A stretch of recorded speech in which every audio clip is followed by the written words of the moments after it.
really excited. This two-day event is going to focus on free thinkers who have shaped our community and continue to do so. And I'm so excited to introduce our very first speaker of the event because he is a very old friend and a very good friend, Chris Lane. And I can tell you that I have been on numerous bike rides with him, and it's always a treat because not only is he totally willing to talk for the entirety of the bike ride, no matter how long it is, which is great because then I can just focus on breathing, but I also come away from every bike ride having learned something new, whether it's about an animal, a plant, a bird, or an environmental issue, because this guy really knows his stuff. And he is committed to our environment and to our valley. In a past life, he was the Vice President of Environmental Affairs for Xanterra Parks and Resorts, which is the country's largest national park and resort management company. Think Yellowstone and Grand Canyon. He managed all aspects of the company's environmental affairs, including sustainable design, energy and water efficiency, carbon emission reduction, pollution prevention, and regulatory compliance, which is no small thing when you're basically leasing from the government. He was the first environmental officer at Aspen Skiing Company, which is where I worked with him, and he was the lead on the building of the new sun deck at the top of Aspen Mountain. And if you know anything about that building, you know that it's a very green building and was very groundbreaking at the time that it was built. If any of you have ever enjoyed spending any time on the Rio Grande Trail, you are enjoying some of the fruits of Chris's hard work because he was involved in the Rails to Trails project that brought that amazing trail to fruition. Chris is currently the CEO of ACES, or Aspen Center for Environmental Studies, which provides regional environmental education here in our valley. Under Chris's leadership, ACES is engaging in innovative environmental initiatives that are shaping our community, including this, which is ACES' first State of the Forest report.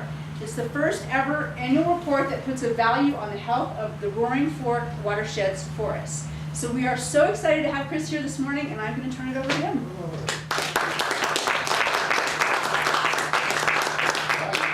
I feel like I've done something with my life. I appreciate that. Thank you guys for coming here Friday morning. Well, if you're not down valley, you didn't see the 1 hour traffic jam that I didn't have to go through. It was right below my house, fortunately. But no, thank you guys for having me. You know, I always think, I came here in 1990, so it was 24 years ago, and they say you come for the winters and you stay for the summers. And I think I stayed for the trees. And I don't mean that as a joke. I mean, you know, I thought everything I do in my life is, I'm walking through the forest, I'm hiking, I'm seeing Carol, I'm skinning up through the trees last winter, I'm biking with Kelly through the trees, I'm camping with my kids in the trees. I mean, the trees, and I was looking at the trees here in your property, wow. I mean, just amazing. Did you guys look at these? Narrowleaf, cottonwood. We've got the biggest one in the state is on Ace's property of this tree. And it's about, if you go see it, it's behind the, it looks like something you see in California, right? It's this big around. It's amazing. Those spruce trees, we wouldn't be here without the trees. We really wouldn't, if you think about it. You know, we always think about the snow. Everyone thinks about, in climate change, you think about icebergs melting, but, or glaciers melting, I'm sorry. But so few people have seen a glacier in person. And if you have, you've seen it probably, you know, very rarely. But these trees are changing due to climate. And we can see these every single day. And that's a little bit of what I'm going to talk about today is the, you know, you think back to the 80s when Sting and Bono and Julia Butterfly Hill who propped herself up on the redwood tree, and the spotted owl, and clear cutting. And what have we heard about trees since then? Almost nothing until the last few years in Colorado. And Colorado and California are leading the charge on, oh my gosh, what's happening to our trees because of fire, primarily, but and beetle kill. But we haven't seen much on trees. And one of ACE's mission now, and it's been for the last 3 years, is to raise awareness around our trees and what it and why that matters. So I assume you guys are history buffs, because this is a historical society. So I'm going to talk a little bit about trees from a historical perspective. So I'm going to start with this question. Nobel Prize-winning physicist Richard Feynman asked a simple question. Where do trees come from? Simple, right? Where do trees come from? Anybody know the answer? You don't have to answer. I mean, I'm going to tell you. We think of trees, and you look at them, right? They're the roots coming up from the earth, branches going out to the sky. They come from the ground. No, trees come from the air. Trees are made of air. Okay, and here's how. Here's our history lesson. So let's go back 1 billion years. If you go back 1 billion years, the planet was a little more akin to Venus. The atmosphere was almost all carbon dioxide. So the sun would come through, get trapped. It was the ultimate greenhouse effect. No plants. Life was not supported on the planet. Okay? You go back, and then between that billion years and 500 million years, cyanobacteria evolved. Little tiny photosynthetic bacteria, one at a time, pulling a little tiny piece of carbon out of the air and spitting out a waste product, oxygen. One more little piece of carbon and spitting out some oxygen. And that went on for millions of years. So now let's go back 500 million years. Does the Historical Society go back? Do you guys track? You don't go back that far, okay. We can start a section in the Historical Society that talks about 500 million years ago. So, 500 million years ago, plants, finally, enough carbon was sucked out of the air, enough oxygen was put out where we had the climate would cool a little bit and we could have some plants. So for millions of years, we had plants about ankle high, and that was it. The earth was covered for it. So what was the game changer? There was a game changer. Because plants, so imagine plants ankle high like this grass, only it's all different kinds of plants, for hundreds of millions of years, and then the sun, which is now putting enough energy per day onto this earth to equal the amount of energy all the world consumes in a year. It's how much energy hits the earth with 1 day of sunlight. So don't tell me we can't get there with solar energy someday. Not to digress. What we needed was the world's first energy competition. The energy race was among plants. And the race was to go that direction. Who could go up? And what changed it? Anybody want to guess what was the game changer for everything? The change is the reason you exist today. Water. No, it was water. That's one reason, but that's not the reason. I'm pulling the forest component. Lignin. Familiar with lignin? Carbon-based polymer, lignin.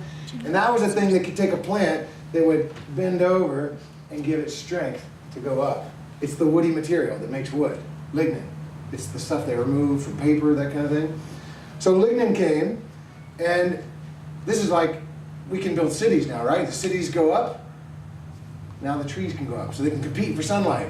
And when the trees competed for sunlight vertically, this vertical plant world, then we started creating habitats.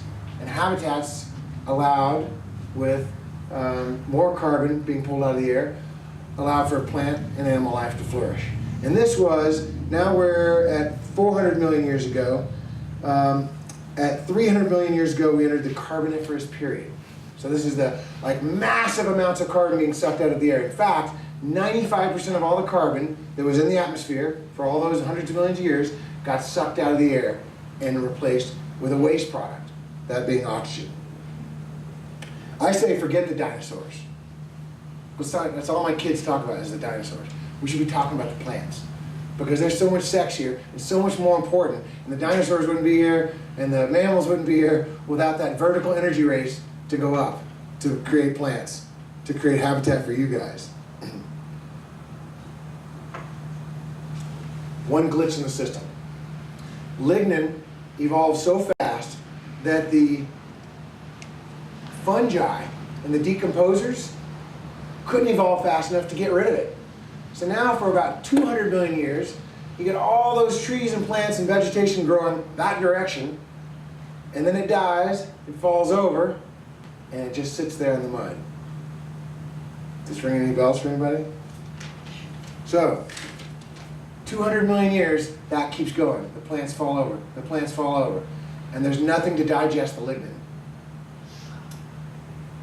And what is that today? That's our coal. That's the layer of coal. I always think it's interesting that we say, we got enough energy, we got 700 years of coal. Well, that's 700 years of coal that we can consume in 700 years. Took 300 million years to get stacked up and pressed down because we didn't have the decomposers to get rid of it, and then covered. And then all of a sudden the fungi evolved so they can decompose lignin. If the tree falls over today, You come back in 100 years, it's soil. But 300 million years ago, that tree just sat there and got smushed. So we're going to take all that coal that took 300 million years and we're going to put it in our atmosphere in about 700. We could probably put it in our atmosphere in about 100 years at the rate we're going. The rate, I won't put blame, but the rate, you know, power plant a week in China is going up. So let's fast forward to today.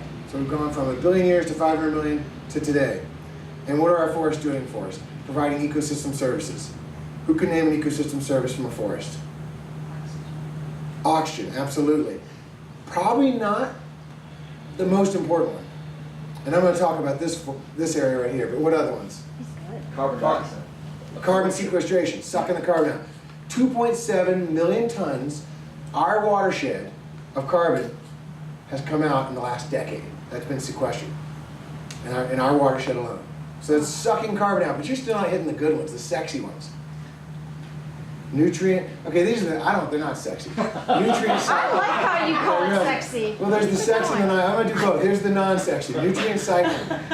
How about rivers? Without forests, there are no rivers. Nobody thinks about that. You think, well, you don't have forest for a river. Well, there's no rivers here because it's the forests that are holding the snow. It's the forests that are allowing the water to pulse day and night. Without rivers, without forests, the water just runs right off.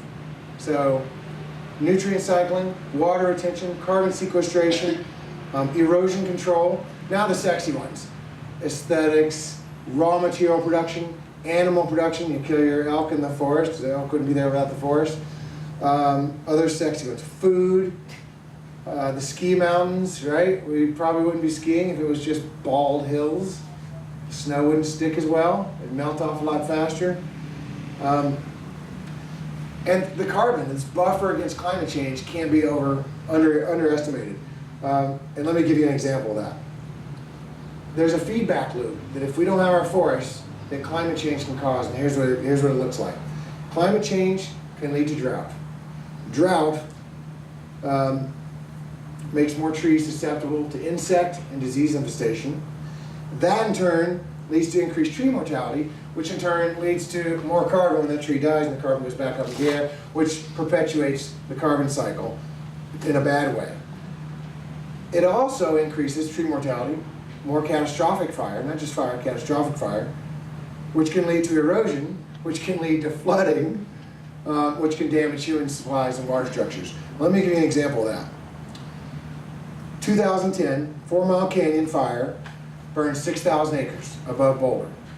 It compromised the forest. This was a compromised forest. Beetle kill forest.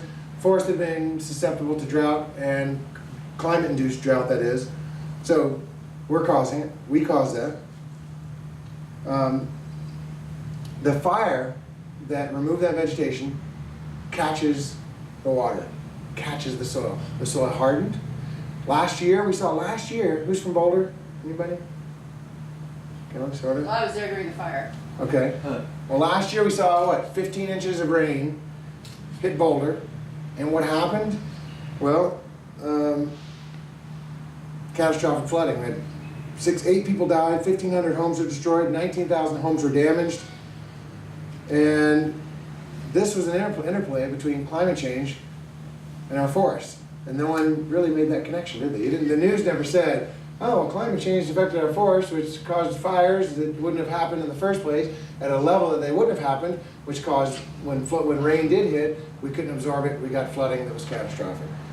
So that's climate change, and that's our forest. So how are our forests doing today? And I'm going to read this. This is Sandra Blakesley with the New York Times, science writer, writing on the state of our forest. Everywhere, trees are dying. The boreal forests of Canada and Russia are being devoured by beetles. Drought-tolerant pines are disappearing in Greece. In North Africa, Atlas cedars are shriveling. Wet and dry tropical forests in Asia are collapsing. Australian eucalyptus forests are burning, remember that? The Amazon basin has just been hit by 2 severe droughts, and it's predicted that some tree species in the American Southwest will disappear forever. And some scientists have predicted aspens can disappear from the Southwest. So it looks a little bleak. No one's talking about it. When Europeans first came to America, there were 1 billion acres of forest. So that is half the United States. 2 billion acres is the United States, roughly. 1 billion was forest. We lost 50% of that. That was 500 million acres. 50%. We gained back 25% through human. 50 was human caused. 25 regained was human caused as well. But still, the 25% we've lost is 250 million acres. That's 50 Yellowstones. It's 125 Yellowstones and 4 Colorados. So that's how much of our forest we've lost. That's deforestation, not virgin forest. Virgin forest we've lost 90+%. Okay, now let's talk about Colorado. Colorado, we have 15 million acres. This sounds bleak, doesn't it? I don't need to sound so bleak. There's some positive stuff coming here. 15 million acres in this state alone has been affected by insect and disease and fire. And fire, when we say fire, there's good fire, there's bad fire. We love fire for ecology. But catastrophic crown fires that are unnatural are not good, and these natural fires that are less destructive are good. And that's where it gets really slippery with fire. So 15 million acres since '96 has been lost.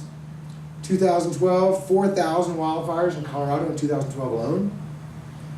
385,000 acres were burned, 648 structures, 6 people were killed, $500 million in damage, and these were the quote-unquote, we'll call them the bad fires, the catastrophic fires. And we believe, based on our research on this report, that as climate change furthers itself, we're going to see more problems in the future. That is, these are the reasons, these are the driving forces behind ACE's work on forest health. And one of the big things, and guys, I was so disappointed we couldn't do slides, because I do have, and I may go out of my way to describe a slide. We have some what I believe are amazing slides relative to forest health. One, for example, is James Baylog, and maybe you guys have seen it because it's been played elsewhere, as a time-lapse photography, imagine if you will, of our forest over a 6-month period. And you see this forest just go like this. Like it's moving because it's the wind, summer, spring, fall, and it just goes like that in 6 months. Now that was a beetle kill forest. It takes about 2 years for beetles to kill trees. But in 6 months, once they're infested, they're done in a matter of time. And you guys have all seen it. You've seen Vale, you've seen Breckenridge. And this is not a beetle kill discussion, because beetles are not the problem. The problem is why the beetles are being able to replicate themselves, to reproduce twice in a season instead of once, not be killed in the winter because they're not getting the low enough temperatures to keep them in check, not having fire suppression, so we're not getting the fires we naturally would have that would keep the beetles in check. So from Colorado to Canada, it's millions and millions of acres have been destroyed by beetles. And some would say that's natural, but beetles killing trees is natural, but at the rate they're killing is the problem, that it's not natural. So we've created a forest health index, and this is a web portal that I can send you guys to, and it's foresthealthindex.org, I believe. I gotta look at my notes here. But anyway, with the Forest Health Index is the first ever, and this is, has anyone heard of the Ocean Health Index by chance? It's an international index of how our oceans are doing around the world. We modeled it a little bit after that. This is a watershed-wide index, and it's basically a 1 to 100, just like any index, score of how our forest is doing relative to the historic range of natural variability. So it's a, scientists could argue it. You could argue, well, you can't give that a 60 or a 70. We look at 20 indicators, and we base that on 4 accepted goals of forest health. We decide our ecological integrity, public health and safety, ecosystem services, and sustainable use and management. So we've got human causes in there and indicators as well. Our forest is doing pretty well, to be honest. We've got, if you scored it A, B, C, D, we're C+, we're 78 out of 100. Different indicators do well and different indicators don't do well. Our hope is to spread this to other mountain towns so everyone can raise general awareness around forest health. Here's an example of an indicator. Frost-free days in Aspen have declined by about by more than a month, about 33 days.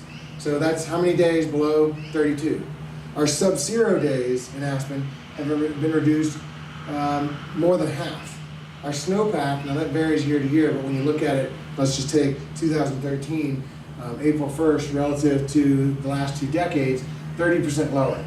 And everything we do, again, we're looking at a historic, current condition relative to historic range. So we give it numbers, and then we create an educational awareness around it. And we're hoping we're going to present it to the Colorado Association of Ski Towns. We present it to the city, the county. The city's adding it to their sustainability dashboard for their indicators for how we're adapting to climate change, as well as food, which I'll talk about in a minute. So that's one thing we're doing. This forest report is another thing we're doing, and I brought copies for everybody. If anybody wants some, we can get them after the talk. And the point of this is to, again, raise awareness and not score, but go in depth into insect disease, infestation, climate change, drought. We're looking at data that's never been looked at, Forest Service data that's sitting in computers doing nothing. And this is a partnership with the Forest Service, and they're extremely happy with us because we're doing things they've never done with outreach. They just don't tend to do that. Our watershed dodged a bullet with the beetle kill, as you guys may know, and it's primarily because our lodgepole pine, the pine beetle's primary choice of food is the lodgepole pine, and we don't have much lodgepole pine here. The news, if you want to take away from today, the news is there's a spruce beetle. Now, I'm sure you guys know how much spruce we have here. Look here, spruce, spruce, spruce. There's a spruce beetle that is devastating the southwestern Colorado right now. And we're for the first time in decades seeing a higher spruce beetle incidence of mortality on trees than the pine beetle in this state. It's switching. The pine beetle epidemic outside of the Front Range is almost over. And the reason it's over is they've eaten all their food. The spruce beetle is a concern, and we're trying to make people aware of it. We're not sure exactly, I mean, there are action steps you can take, but they're not direct. You can't just go tree to tree. We've done verbenone treatments up in Hunter Creek to confuse the beetle and make them, you know, it's a hormone essentially, it's a kind of a reverse Viagra for beetles to say, I don't know, I'm not sure where to go, I'm not going to land on this tree. Sorry for the picture there. Good. But we've tested that stuff. Canada seems to think it works. We're not sure what the solution is. And the solution that we believe, ACES believes, is doing our part to reduce carbon emissions. But then that's a long-term approach. But we're dealing with an issue here that is a long-term issue. Another thing ACES is working on, and this is the other one I wish I had a slide for. We just presented at the Aspen Ideas Festival with our forest forecast model. This is a partnership with the University of Arizona, where ACES, I know you guys, we do kids environmental education. This is adult, this is the most cutting edge science out there. We partnered with the University of Arizona because when I went down to meet with those guys, their building is shaped like a tree. It's the outside of the building. You walk into the building and the first thing you see is the oldest living thing that ever existed. Anyone know what that is? Ah, yes, bristlecone pine. You walk in, I mean, these guys, these are the top dendrochronologists in the world, or in America. And you got this bristlecone pine when you walk in, and it's a tree ring, and Jesus is not even halfway on this thing. I mean, you got Jesus at the midway point. This is a 5,000-year-old tree. Unbelievable, unbelievable. And these guys, they're the top scientists in the world. We knew we were in the right place, partnering with these guys. And here's what we created. We created this model. This is a computer model. This is, I can't say this without sounding like I'm exaggerating, but it's true.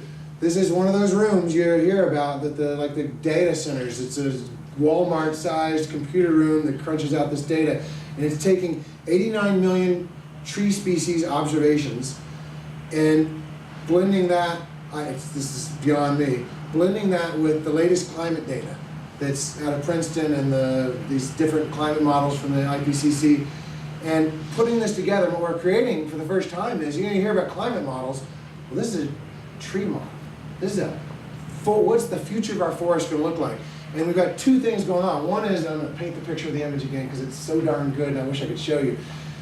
You can go into Google, you can look at Earth, you can zoom in on Google Earth, go right into Colorado, everybody's dinked around with Google Earth, right? You can zoom into anywhere you want in the West. We've got 100 tree species that we've mapped essentially, And here's where they are, like a radar look. So you see the grain, this is spruce fir. You see this is aspen, this is and it's all mapped. Okay, we've got that in 10-year time slices going 100 years into the future. So now you can see what the habitat suitability based on those supercomputers that crunched out all this data that I can't explain to you. And you're going to see what the trees are going to look like in the next 100 years. And you can do it for 100 tree species. As you zoom in, you can actually fly over Aspen and look at, and you can watch the map, and what you're seeing is, as Sandra Blakesley wrote another article called Trees on the Run, you can see the trees in our world, vertical world, you're seeing trees running up the mountain. Because here's what one scientist told me. He said, well, the only two climates or ecosystems we're seeing increase in the next 100 years in this area is desert and shrubland. The aspens, the spruce, the fir, the lodgepole, the England spruce are going up the hills. They said, you need to rename your town Aspen to Pinyon. We need to change our name to Pinyon because that's going to be more appropriate in 100 years. Now this is the worst case climate scenario. And I'm going to give you guys the two-liners from 2 years of science. And this is all, you're getting it for the first time. It was released on June 29th, at the Ideas Festival. And now this is going on the road. We're going to go to Washington, D.C. with it. We're hoping, we're hoping to get this to Obama. And we're trying to do that through Al Gore and our connections with Al Gore. We're going to tie the latest climate policies to the different scenarios. So you're going to be able to say, well, if we do cap and trade, if we do a carbon tax, if we do Obama's climate policy, here's what it's going to mean to our forests. We're going to tie climate policy to the data. And you're going to get a habitat suitability based on climate policy. This, I think, is so cool and cutting edge. And here's the one-liner. For the first time, we can not only visualize, as I said to you, but we're going to quantify the impacts of climate change on our forests. And here's what the end result is. Under the worst case emission scenario, this is, they call it RCP 8. It's the if climate change gets worse, we do nothing, and growth continues at the rate that it's doing, and nothing changes, we'd see a total forested area in the western United States reduced by 40% by 2081. Now that's all forests, not just here.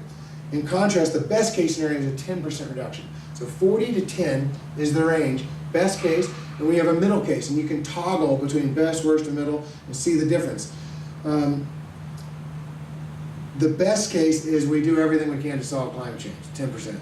The middle case is we just continue as we are, and the worst case is things get worse. Now we're in Aspen, at higher elevation subalpine forests. This is not good news, guys. They're hit harder. The worst case emission scenario, the same worst case, is a 90% reduction in subalpine forests. That's spruce, fir, aspen, the lodgepole, and ponderosa pines. That's our forest right here. That's what we are. So worst case is a 90% reduction. Best case is a 30% reduction in those forests. Now, we're talking about trees going away. I mean, these trees right here not being here. Now, maybe we'll be dead. Maybe not some of us. 2081? Okay, I think we'll all be dead. Our kids will be here. 67. I'm trying to think, can we live that long? Who's the youngest person here? We may all be dead, but our kids will be here. And that's a scary proposition of the forest, the trees running up the hill. I left one more thing out. We've created a simulation also, and these got these NASA engineers. When you zoom in, you can see a shade that represents a tree. You don't see the trees. That visualization is not that great. You see a shade going up the hill. Okay, we made it also. Now you can't see this yet, guys, because it doesn't work on any computer but one, because it takes 20 gigs to download this program. But we're working on that. That's a year out. We actually have a simulation where you can fly in and see the actual trees, like actual representation of trees and them moving. It's an educational tool. It's not the actual trees. I mean, the Google Earth has the trees in it, but the trees aren't moving. In the simulation, you're going to see the trees actually moving. So that's our future forest, our forest forecast program right now, and it's just getting out. And you're hearing about it for the first time, and this is some of the work we're doing. I want to, for time, we've got 10 minutes, Kelly. Is that right? Yeah. And we want a time for Q&A. Yeah, a little bit more than that. can I shift gears just for 5 minutes? Because whenever I get an audience, I want to let you know some of the new things ACES is doing that's not related to forest. I spent 20 years thinking, if you want to change the world, you work for a corporation, because corporations have the power to change the world, and you make them greener. And when I came to ACES 2 years ago, I had an epiphany. I went, wow, if you really want to change the world, you can change people's minds and education, and that's what ACES does, is education. And that was big for me, because it gets me up in the morning, and I thought, okay, if we can be a, sorry if I offend anybody politically, a reverse Rush Limbaugh factory, if we can create audience Schindlers, if we can manufacture these people that care about the environment. And I look at my kid, we were driving past the Somerset mine, and he said, it was 6 when this happened, and he saw the pile of coal, the big black pile, and he went, oh, that's that black rock that when you burn it, you create energy and it pollutes the air. And I thought, wow, okay, that's a 6-year-old, I think I learned that in college. And seriously. And he's 6, and I thought, that's an ACE, that's a product of ACES. We're taking kids that are in the sub 12-year-old range and turning them on to the outdoors. In 1980, the average kid spent 4 hours outdoors and 2 hours on a screen. The average kid today spends 8 hours on a screen and 1 hour outdoors. The average kid today. And I didn't believe that until my niece came to live with me. I was just telling Georgia, oh my gosh, she's on a screen all day long. She just looks at these kids are on screen. Green time versus screen time. This has effects on obesity. This has effects on what they choose in their life. What does Mozambique and the United States have in common? The same percentage of, this is a slam on Mozambique, I just realized this, sorry. The same percentage of college graduates in Mozambique that choose science, 3 out of 100, is the same percent in America, 3 out of 100. So that people aren't into science, American kids aren't into science, ironically, because science is going to save us, in my opinion. If the Olympics, in the Olympics of environmental science, in the Olympics we were #1, right, in medals, we should be ashamed of ourselves, because we're 48th in environmental science education, 48th. So if you compare that to the Olympics, we are down there with Uganda and, I'm forgetting the other country, hold on, I got it in my notes, Grenada. Uganda and Grenada with 1 medal. So they were 48th in the medal count. We're 1 medal in the environmental science medal count. We should be ashamed of ourselves. So ACES is trying, this is what gets me up in the morning, ACES is trying to make that change in kids. And we do it through in the schools. We've got 10 educators in 3 different schools, Salt, Aspen, Carbondale. My vision, and my wife is Colombian American, is that you get some little Latino kid who's struggling with English. And I've been to, I'm sure you guys have too, you've been to South America and you see the relation between the science terms, la selva, silviculture, right? The words overlap. Ecologico, ecology, ecology. You get some kid who doesn't have any direction. If we can change that kid's life and make that kid go, hey, I like science. Why? Because that ACES teacher turned me on to science and got me into the outdoors. Wow, this is, and I've seen it, I'm watching it happen now at ACES. I'm watching some kids' lives get changed, and that, wow, I mean, that's I think the biggest thing ever. So we're doing that work. We do it, for adults too. We do the guides in the mountains, and we partner with the Aspen Historical Society as well. And we've got a teen program. We've got a youth leadership conference coming up. One of our biggest pushes right now, I'm giving an egregious plug here, is sustainable food. So if you guys haven't been to one of our farm to table events down at Rock Bottom Ranch, they sell out. So I can already tell you they're almost all sold out for the summer. We've had 5 this summer. We've got one on July 25th and 26th, August 10th, a family farm to table, August 29th. And that, talk about clean, green food. No pesticides ever on that property, no hormones or chemicals ever. I mean, this is clean food. We're selling food at the farmers markets. So sustainable food, and teaching kids where food comes from. I just had the whole, regrettably, chicken processing thing with my kids. I said, I'm going to get some live chickens, and they're going to teach my kids where chickens come from. And I got 10 of them, and they talked me out of 10, said, you better just do 5. I think you're biting off more than you can chew. So I got 5 chickens, brought them home, had a party I had to go to that night, and the babysitter then took the chickens and put them on a leash and walked them around the neighborhood. And then all the kids in the neighborhood were walking the chickens on the leashes. And of course I came home and it was time to process the chickens. Oh, no. Yeah, there was some trauma involved. Now most of the kids got it. But it was, Lesson learned. But you know, in the end, I think it was good because the kids realized, oh my gosh. And I told the kids as they were crying, I said, an animal gave his life for you. Don't just eat chicken and think you should take that for granted. Animal gave his life, and if you've ever processed 5 chickens in a row, the biggest hand workout I've ever had in my life. So I didn't take for granted either. Every time I put a piece of meat in my mouth now, as I see the vegetarians shaking their heads over here, and I get it. Oh my gosh, the research, and I really feel it now with Rock Bottom Ranch. How much food, every time I cut a check for $3,500 a month for feed, for chickens and pigs down there, and the water that goes in to feed those animals, and then the processing, and then animals killed, animal dies, loses his life so we can eat. So I always tell the kids, respect the animals, and I should give them respect because they gave their life for you. So we're trying to teach kids about that. And my last thought on all this is, it sounds like a pessimistic thought, it's not, but I mean, the environmental issues I think we have are not being solved, not because of political will, not because of technology or science. It's not a matter of voting for the Greens politician and the 10 things you can do to save the environment. We don't have the cultural will to do it, in my opinion. And I don't think we have the cultural will to do it because I personally, we're not educated. If everyone thought, wow, without that forest, I have no water, I have no air. And if everyone could make those connections better, I'll call the anti-Rush Limbaugh thing, where I say that because he bashes environmentalists, just blatantly. If the world could think a little differently, how would our decisions be different?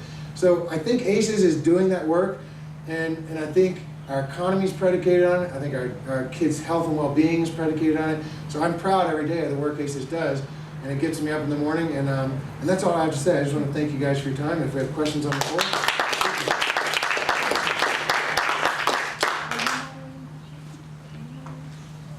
Questions are we done, or? I have a question. Uh-oh.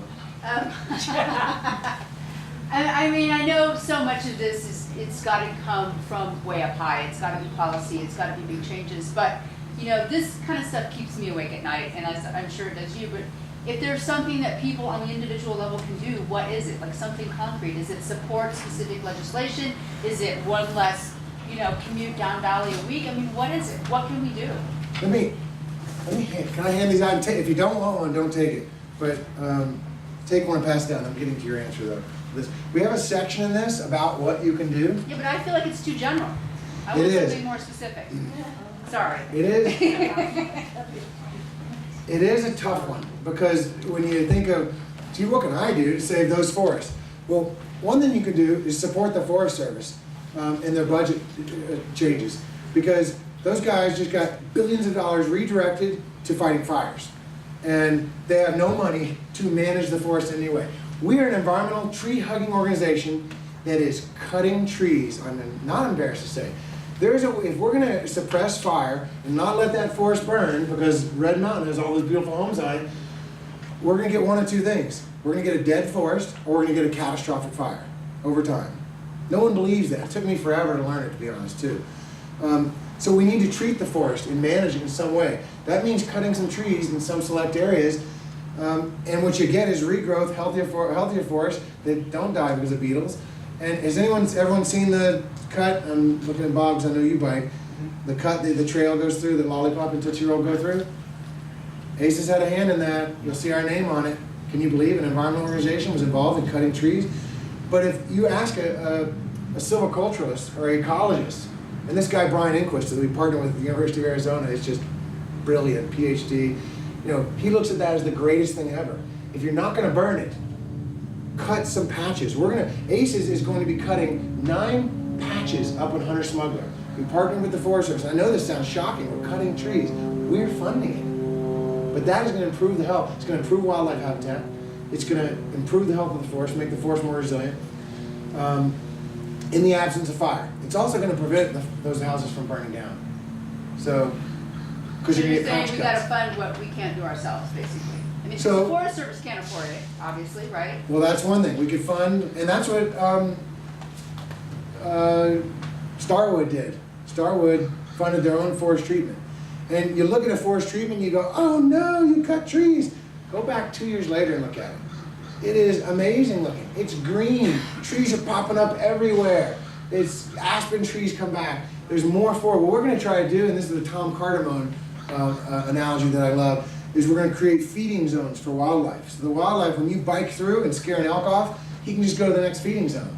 But right now, as it is, there's only one feeding zone wherever nature gave it. But since that area has been hammered, now don't get me wrong, we're pro-wilderness, we're leave nature alone, but that area has been hammered, it's been mined, it's been camped, it's been hunted, it's been developed. In the WUI, the wildland-urban interface, ACES believes humans should have an influence, an ecological beneficial influence, instead of just impacting it. So what you can do is support forest health management policies. We can reduce everything you can do to reduce your climate change impact. You can help raise awareness. You can, whatever else we said in here that I can't recite. Support legislation, it says. Is there any specific legislation out there right now that we should be emailing our Congress people about? Well, we believe that climate change is the #1 way to address forest health. And there's other ways, but that would be the... So, the Citizens Climate Lobby is working on a carbon tax. We support Hillary Clinton's cap and trade. We support Obama's initiative with the EPA to regulate carbon pollution. I mean, all that would help forest in the long run. I mean, there's all kinds of stats on the beetle kill and how much forest that killed and how much carbon that emitted. In Canada, they've got it something like 2 years of Canada's carbon emissions is equivalent to that one beetle kill in Canada. It's something like that. So I'm not saying the exact stat, but it is a big one. I mean, what can you do right now to walk away from here and help your forest? It's not that simple.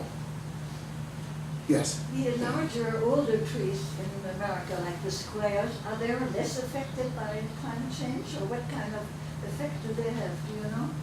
Older versus younger? The older, really old, you know, now after all. I would say they're more susceptible and more affected. Yeah, I mean, the younger trees are the ones that come in stronger, typically. Typical tree, drought is the big issue. You know, they use that when a tree is not drought stressed, it uses that sap. They're called pitch outs. You'll see them in trees, there's little holes, sap coming out, and that's the tree spitting out the beetle. And when a tree's drought stressed, in fact, not only what we saw was even healthy trees, drought stressed, can not only be invaded, but killed by the beetle. By many beetles. There's lots of beetles. Spruce beetle, the pine beetle, there's a whole roster of beetles, but those are the two that are getting all the attention. Yeah, the old ones I think are more, and I'm not a tree ecologist or silviculturist, but what we've seen is the older trees are more susceptible, unfortunately. Other questions? Well, just a quick question. Yeah. At Ideas Fest, the Harvard president spoke on humanities and science program at Harvard is the lowest it's ever been. And you spoke on, environmental science and kids, the future of environmental science, where people are going to go. Kids aren't studying it or getting careers in it. Who's going to take care of these trees, things like that. Where do you think we're going, especially in metropolitan areas, to get kids interested in the sciences and studies like that, so we don't have to worry, about the future, of all the trees and everything once we pass away? It's funny you say that. I took my kids to Disney, one digression, Yeah. and I looked around the sea of humanity and the sea of concrete, and I thought, wow, ACES is either going to go out of business, because no one there seemed to care about anything but cotton candy and stuff in their face, and it was kind of, sad in a way. I said, or we're going to be in business forever, because these are customers. They do not know anything about environmental science. They don't care about carpooling. They don't care about climate. They're just there to have fun and spend money and eat and just, that was the feeling you get, I hadn't been to Disney in 20 years. So your question is, how are we going to do it? And there's, New York, state of New York is one of the few places that has dedicated charter schools to environmental science. What ACES does, oddly, is not being replicated. We're the only organization that I know of that sends teachers. We hire teachers, and they're all Yale, Middlebury, Dartmouth. They're brilliant teachers. They come work for us for peanuts in exchange for free housing and living the Aspen experience. They work for us for 2 or 3 years. We train them. They go into the schools, and they teach environmental science to K through 5th graders. And then we've got a high school program and a middle school program, but the bulk of it's the younger kids. There's not, I don't know if say the outlook is bleak or not. There's certainly not a lot going on. STEM is helping. idea of let's get science, technology, engineering, math, let's get that going. There's a big push for that. Technology is helping, I think, to some extent, in the sense that the Khan Academies of the world and the Coursera's online, if you go to those, you can get some environmental science there, but culturally, we got a long way to go culturally. And there's 10% of America's elementary schools offer science, 10%. Usually you don't get any science till 5th grade. And our kids, we've got anecdotal evidence, our kids that are getting the science are doing better on the CSAT tests in 5th grade once they go through an ACES program. But when I spoke to John Malloy about it, I said, "Well, you think that?" And he goes, "I don't care about that." He goes, "What I care about is you guys are firing kids up to be excited about school. It's the one subject people are like excited about and not bored by at that age." And he said, "That's more important than, in 5th grade, that's more important than the test score." I don't have a good answer for you. We got a long way to go. Yeah. Last questions? I think we're almost done, or? I have one more. One more? Uh-oh. So aside from kind of the I education, knew she was five questions. I warned you, I gave you a heads I know. up. Aside from the educational component and the awareness component, which is huge, really what is the benefit of just focusing on one watershed? The benefit is, we hope, and this is a hope, and we're actually hired a PR firm. We want this to spread like wildfire, pardon the pun. We want our Forest Health Index. We think all mountain towns should be doing it. We're going to present a cast. We think we can provide the tools for people to do the methodology for people to replicate this. And then people go, okay, now we got to do something. Because we looked at our forest and there's a problem. Our forest doesn't have as many problems as most. We're very fortunate. But I wouldn't say that in the next 80 years that we don't have a problem. We don't have a problem today. But you're seeing it. You'll see a great example. Who skis Buttermilk? Go up Buttermilk Lift. When you crest the hill, what do they call that? The toilet bowl, thank you. You crest that hill, it used to be a huge drop. Look down to your right in the aspen forest, and you'll see a non-regenerative aspen forest being replaced by shrub oak. That's at 10,000 feet. You'll see it. Look, you'll witness it. You're nodding your head. Does that ring a bell? There's an aspen forest that is dying, and a shrub oak that's coming in. It's the best, most visible example of what the future of aspen looks like, is that. And it's going to happen all over our mountains. And these visualizations that I talked about, there's one of them you can go to the website, the other one isn't. Again, you can't go to the website because it's only on one computer that works, but we're working on that. So to answer your question, Kelly, it's to spread this. Nobody's doing this. Have you seen the State of Your Forest report? Forest Service has done it, but no private groups or nonprofits are doing this. Chris, Yes. I have a quick question. Does that mean tree line's gonna go up? Tree? You know, like the Yeah. elevation. I don't know how the science behind that works. Is it elevation or is it? And there's the supercomputers. But yes is the answer. And it's interesting on the simulation. Now this simulation, bear with me, it's taking those radar maps that I described, and if you have a radar map, it's a green blob, just like Weather Channel. And we call it the Weather Channel for trees, is what we're kind of starting to call it. If you, this simulation took that green blob, accounted for angle, slope, elevation, all these different things, and then planted a simulation tree. So I planted a spruce fir, or a spruce tree, or a fir tree, or a pine tree, or an aspen tree. Okay, so you can fly on the simulation all over the western United States and see where the habitat suitability is. And what you see when you fly up Independence Pass, these trees going up. And I looked at the guy, and I talked to the scientist, and I said, wait, this is Pyramid Peak. There can't be trees this high on Pyramid Peak. He said, well, there may be. So there's going to be an issue. Well, there's no soil. Okay, well, over time, soil will go, trees will start to move up.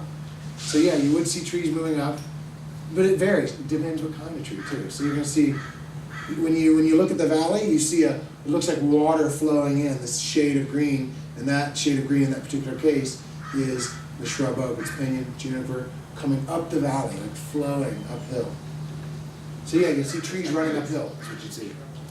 So we'll make gin instead of vodka. Yeah. You said juniper.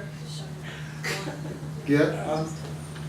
Do you have any more examples? And I'm very familiar with the Buttermilk example of the shrub oak from an old aspen forest. Can you think of any others in the valley? I can't, but Dr. Inquist brought up the aspen forest over McClure Pass as an example of something that will be the first thing we'll see change. And that, some have said, is the largest living organism on the world, that particular aspen tree stand. He said, that's the one you want to watch over the next 20 years. But I can't think of, other than up Hunter Creek. I mean, up Hunter Creek, you're going to see some changes. And you're going to see, well, I just thought of one. We've done a cottonwood gallery restoration work down at Rock Bottom Ranch. If you go down to Rock Bottom Ranch, with these huge cottonwoods, like these, with no regeneration. This is sterile, right? There's no cotton trees are going to grow beneath this. It was the same thing happening at Rock Bottom Ranch, but in a natural area. You shouldn't see that. It should be cottonwoods popping up. So what we did, and the reason is, do you know the reason? It's because we've prevented flooding on our river. The river naturally would flood these cottonwood areas and wipe away all the brush and scrape the scarify the topsoil. And we've stopped that. There's no more flooding anymore because we've channelized the Roanoke River to some extent. We prevent it. So we went in and scarified that land, ripped it all up, and guess what you're seeing now? Cottonwoods popping up. The herons went away in that area. We're hoping the herons come back. So there's another example. I can't think of another one. It's okay. But they're all over. I mean, forest ecologists will give you 100 examples. Yeah. Well, thank you guys for your time. I appreciate it very much.